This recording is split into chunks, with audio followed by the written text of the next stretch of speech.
বিসমিল্লাহির রহমানির রহিম। আসসালামু আলাইকুম। আমি লিমা বলছি টাঙ্গাইল থেকে। লাইফস্টাইল ব্লগার লিমা চ্যানেল থেকে আপনাদের স্বাগত জানাই। কাছে এবং দূরে যে যেখান থেকে আমার এই ভিডিওটি দেখছেন, আশা করি সবাই ভালো আছেন। আমি আমার পরিবার সবাইকে নিয়ে আল্লাহর অশেষ রহমতে ভালো আছি। প্রথমে শুরু করলাম, রান্নাবান্না করব, এর জন্য কাটাকুটিগুলো করে নিচ্ছি। এদিকে দেখছেন আপনারা মিষ্টি কুমড়া,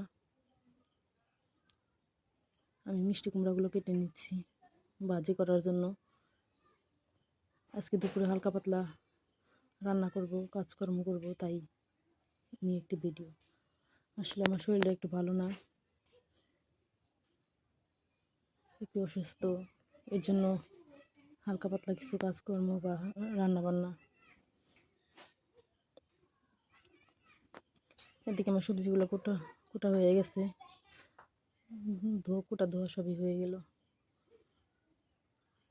তারপরে এদিকে রান্না করতে চলে এলাম।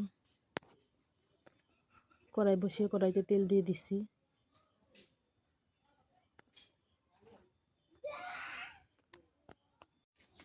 এদিকে পেঁয়াজ কুচি আর শুকনো মরিচ ফালি করে দিয়েছি। এই ভাজিটা করলে কাঁচামরিচের থেকে শুকনো মরিচ দিলে ভাজিটার টেস্ট একটু বেশি হয়। এর জন্য আমি কিছু শুকনো মরিচ কেটে দিলাম। শুকনো মরিচের সাথে একটু কালো জিরা দিলে আর একটু বেশি ভালো হয়। আমার কাছে কালো জিরা নেই, এর জন্য আজকে দিতে পারলাম না, কিন্তু কালো জিরা দিলে ভাজিটার টেস্ট আর একটু বেড়ে যায়। এদিকে মিষ্টি কুমড়াগুলো দিয়ে দিলাম। একটু হলুদের ফাঁকি, একটু সজের ফাঁকি দিয়েছি।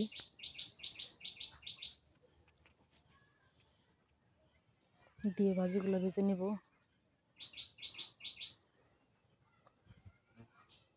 এই ভাজিটা খেতে অনেক মজা। সবজি রান্না করার থেকে ভাজি ভাজলে অনেকটা ভালো লাগে।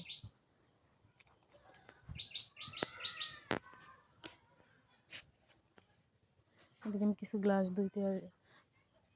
গ্লাস নিয়ে আসলাম ধোয়ার জন্য।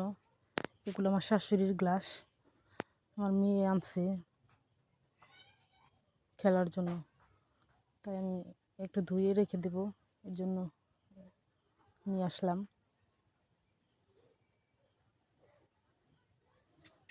এই গ্লাস দিয়ে কোনো কাজ করা যায় না, এর জন্য ও আনছে খেলার জন্য, তাই আমি বলছি যে আমি ধুয়ে পরিষ্কার করে দেব। এগুলোতে খেললে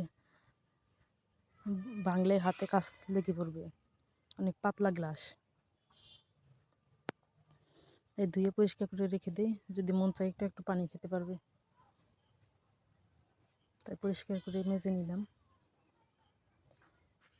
আমার ভিডিওর কোথাও কোনো অংশে যদি আপনাদের একটু ভালো লেগে থাকে, তাহলে প্লিজ একটা সাবস্ক্রাইব করে দিবেন। সাবস্ক্রাইব করে আমার পাশে থাকবেন।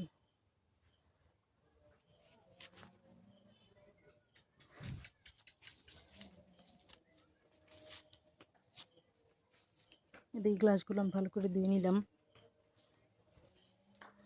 ধুয়ে এগুলো রেখে দেবো পানি ঝরানোর জন্য। পানিটা ঝরে গেলে তারপর আমি এগুলো উঠিয়ে রাখবো।